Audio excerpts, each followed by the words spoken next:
Hello दोस्तों, नमस्कार। स्वागत है आप सभी का जीएस विजन एकेडमी पर। तो दोस्तों, आज की इस वीडियो में हम लोग एडीओ का ये प्रैक्टिस सेट 1 के अंतर्गत पंचायती राज व्यवस्था का महत्वपूर्ण एमसीक्यू करने वाले हैं। तो देखिए, बहुत ही महत्वपूर्ण प्रश्नोत्तर है। और दोस्तों, ये चीज़ बता दूं मैं कि इससे पहले आप देखे होंगे कि एक वीडियो आ चुका है हमारा, जिसमें पंचायती राज गठन हेतु जो विभिन्न समितियाँ हैं, जिसमें खास करके बलवंत राय मेहता समिति का हम लोग डिस्कस किए थे। उसे अगर आप नहीं देखें तो जाकर के पूरा ज़रूर देख लीजिएगा, क्योंकि इम्पॉर्टेंट क्वेश्चन बनता है उससे। और जितनी समितियां जो आपके पंचायती राज के लिए इम्पॉर्टेंट है, उससे पूरा कवर किया गया है। आपके एग्ज़ाम में आने लायक जो भी संभावनाएं बन जाती है। तो चलिए देखते हैं दोस्तों, बहुत ही महत्वपूर्ण क्वेश्चन पर डिस्कस करने वाले हैं आज हम लोग। और इसे आप लोग जो है शुरू से अंत तक ज़रूर देखें। अगर आप हमारे चैनल में नए हैं तो सब्सक्राइब जरूर कर लीजिएगा, साथ ही बेल आइकन में ऑल प्रेस कर लीजिए ताकि वीडियो का नोटिफिकेशन आप तक पहुंचता रहे। तो चलिए दोस्तों, पहला क्वेश्चन शुरू करेंगे। और ये क्वेश्चन मैं बता दूं, जो आपके पैटर्न आपके 2017 में पूछा गया है, उस पैटर्न से ही आपका क्वेश्चन छाटा गया है, मतलब क्वेश्चन बनाया गया है आपके लिए, ताकि आपके एग्जाम में आपको सरल हो आपके क्वेश्चन का आंसर देने के लिए। तो चलिए देखते हैं पहला क्वेश्चन क्या है। तो पहला क्वेश्चन है दोस्तों, देख सकते हैं आप यहाँ पर, ग्राम पंचायत गठन के संबंध में सही क्या है। तो देखिए, सही क्या क्या है। तो ग्राम पंचायत के गठन में सही क्या क्या है, तो पहले इसे जो है आप अच्छे से करिए। मैं एक एक क्वेश्चन डिस्कस करूंगा क्या क्या आएगा, क्योंकि आपको डिटेल यहाँ पढ़ के जाना है, समझना है। ग्राम पंचायत को पहला ऑप्शन है आपका, ग्राम पंचायत को कम से कम 10 वार्ड में बांटा जाता है। तो ये क्या है, ये सही आंसर है। नेक्स्ट देखते हैं हम, अगर ग्राम की जनसंख्या 1000 से अधिक है तो वार्डों की संख्या 20 हो सकती है। याद रखिएगा, अभी ये तो स्टेटमेंट क्वेश्चन है अभी आपका ये। चाहे तो यहाँ से एक ऐसा क्वेश्चन और बन सकता है कि अगर ग्राम की जनसंख्या 1000 से अधिक है तो वार्डों की संख्या कितनी होती है। तो यह भी आपका अलग से क्वेश्चन बन जाता है। तो 20 याद रखेंगे आप लोग। नेक्स्ट है, ये भी सही है आपका। नेक्स्ट आपका, प्रत्येक वार्ड से एक पंच चुना जाता है। यह भी सही है। अब देखिए चौथा, देखिए आपका क्या दिया है, ग्राम के सभी मतदाता सरपंच का निर्वाचन नहीं करते हैं बोला गया है। तो देखिए, यहाँ ग्राम पंचायत गठन के लिए पूछा जा रहा है और कहता है कि ग्राम के सभी मतदाता सरपंच का निर्वाचन नहीं करते। तो देखिए दोस्तों, ध्यान रखिएगा, ग्राम के जो सभी मतदाता हैं, जिनका मतदाता सूची में नाम है, किसमें, मतदाता सूची में, आप सभी जानते हैं। तो जिनका मतदाता सूची में नाम है वो सभी सरपंच का निर्वाचन नहीं करते दिया गया है। ये गलत है, करते हैं। ये क्या होगा, करते हैं। तो देखिए, ये ऑप्शन नहीं आएगा, चौथा यहाँ देख लीजिए। उसके बाद ये 6 लिखा है, इसको करेक्शन कर लेंगे। 5 है ये, प्रत्येक वार्ड से कम 2 पंच चुना जाता है। तो देखिए, प्रत्येक वार्ड से 2 पंच नहीं चुना जाएगा, प्रत्येक वार्ड से केवल 1 पंच चुना जाता है। तो यहाँ आपका सही आंसर क्या निकल करके आया, 1, 2 और 3। तो देखिए, किसमें है आपका ऑप्शन, ये आपका केवल सी, ये दिया हुआ है केवल 1, 2, 3। तो सी आपका यहाँ पर क्या हो जाएगा, करेक्ट आंसर हो जाएगा। तो दोस्तों, ये था आपका ग्राम पंचायत गठन के संबंध में। आगे इस पर वीडियो भी आएगा जिसमें फुल डिटेल चर्चा भी करेंगे, हम लोग डिस्कस करेंगे और किस तरह से क्वेश्चन पूछा जा सकता है आगे जो है। और जितने भी क्वेश्चन आते जाएंगे उसमें आपको किस तरह से क्वेश्चन बनेगा उस पर भी हम लोग डिस्कस कर लेंगे, ताकि आपको सरलता हो आपके एग्जाम में।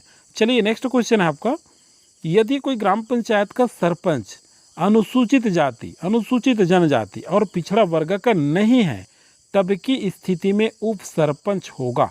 तो उप सरपंच, मान लीजिए अगर कोई ग्राम पंचायत में सरपंच जो है एसटी, अनुसूचित जाति मतलब एससी हो जाएगा, ये क्या होगा, एससी। अनुसूचित जनजाति मतलब होता है एसटी, और पिछड़ा वर्ग मतलब आप सभी जानते हैं ओबीसी। अगर ये तीनों वर्ग का नहीं है तब की स्थिति में सरपंच होगा, कह रहा है। तो देखिए, सरपंच क्या होगा, सामान्य वर्ग का होगा, गलत है।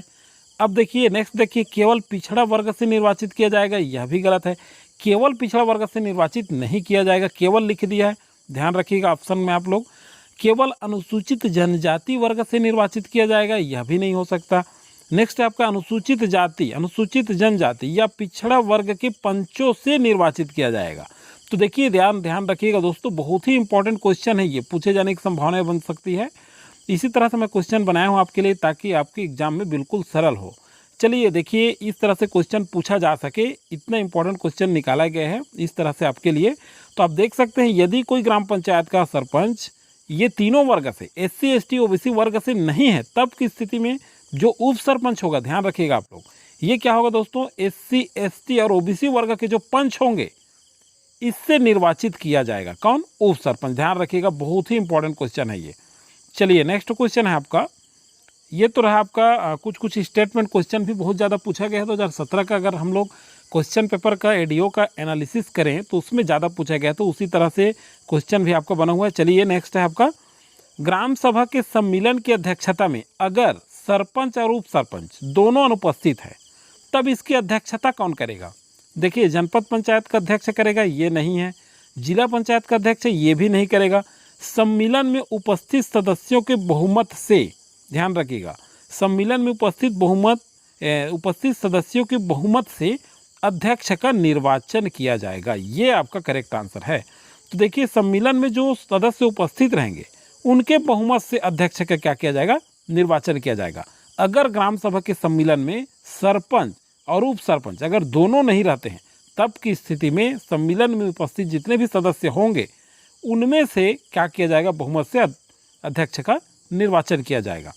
नेक्स्ट क्वेश्चन है दोस्तों आपका, नेक्स्ट है आपका, निम्नलिखित में से जनपद पंचायत के कृत्य के विषय में सही क्या क्या है या क्या सही है। इस तरह से क्वेश्चन पूछा जा सकता है आपका।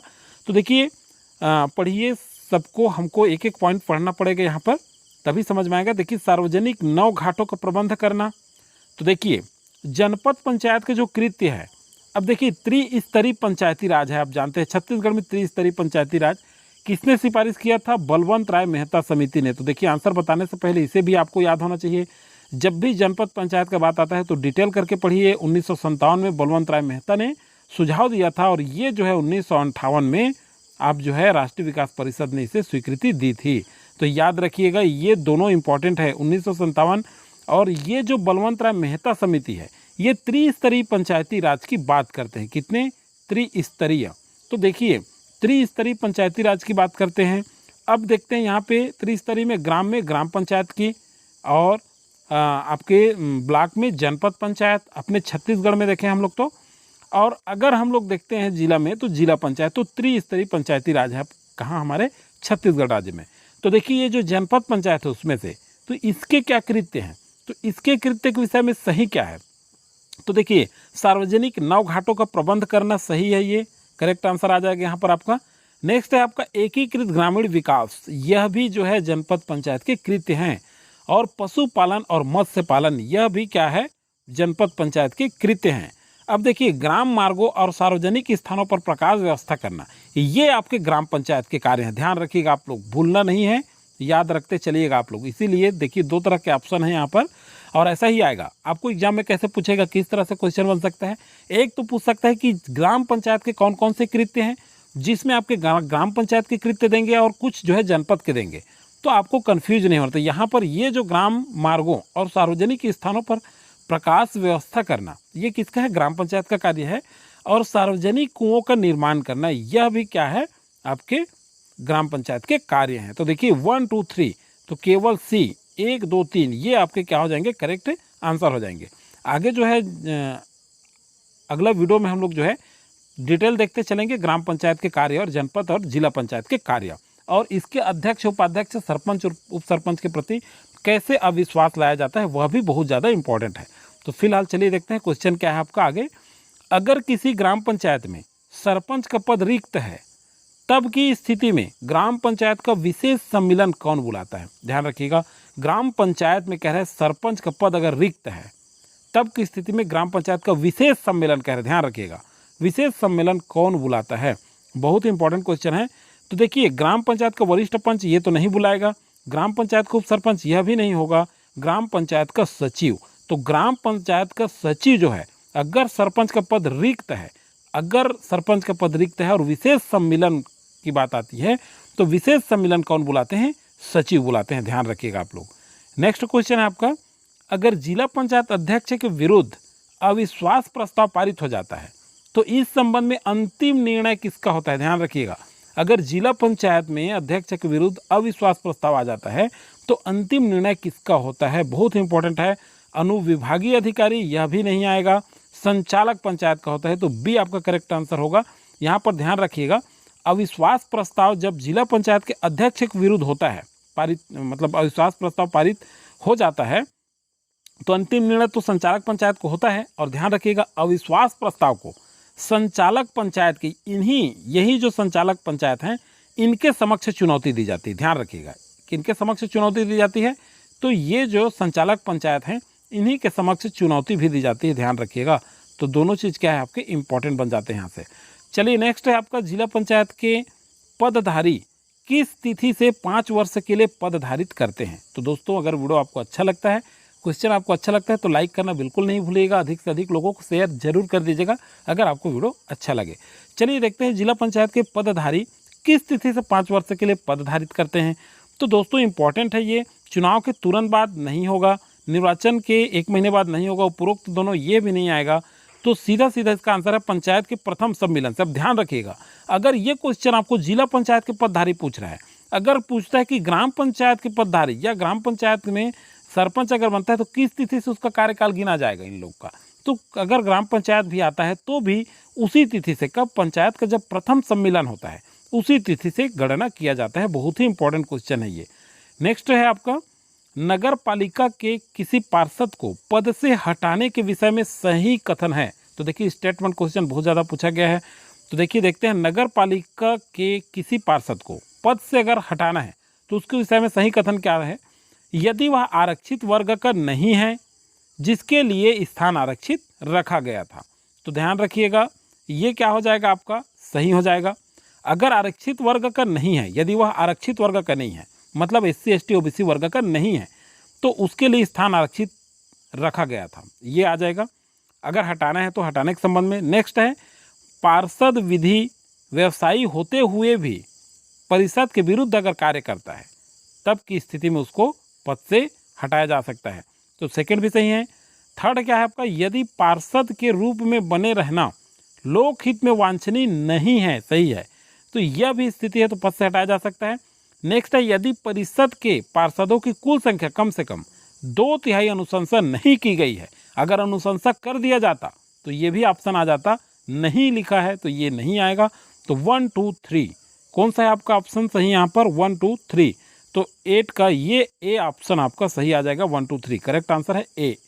नेक्स्ट क्वेश्चन है आपका, ग्राम पंचायत अपने कार्यों को करने के लिए कितने स्थायी समिति का गठन कर सकती है। देखिए शक्ति लिखा गया है, शक्ति ये वाला है, ये मतलब कितने गठन कर सकती है, कभी कभी मिसप्रिंट हो जाता है टाइप करते समय, थोड़ा सा आप लोग करेक्शन कर लेंगे। तो ग्राम पंचायत अपने कार्यों को करने के लिए कितने स्थायी समिति का गठन करती है, ध्यान रखिएगा, 1 समिति, 3 समिति, 4 समिति, तो देखिए 5 समिति, कितना 5 समिति, कितने समिति का गठन कर सकती है, तो अधिकतम कितना होता है 5 समिति।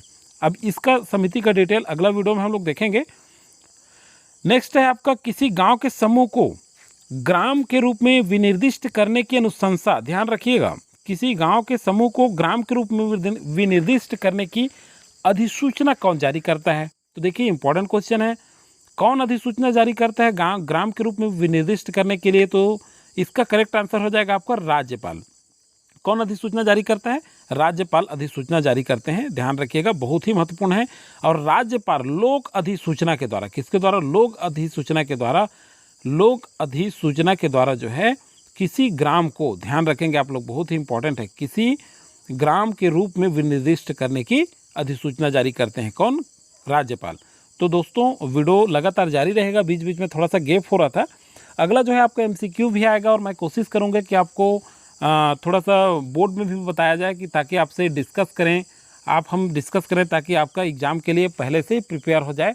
और लगातार आपका MCQ क्वेश्चन भी आएगा और समय के हिसाब से आपको क्लास भी आपका कंप्लीट कराया जाएगा।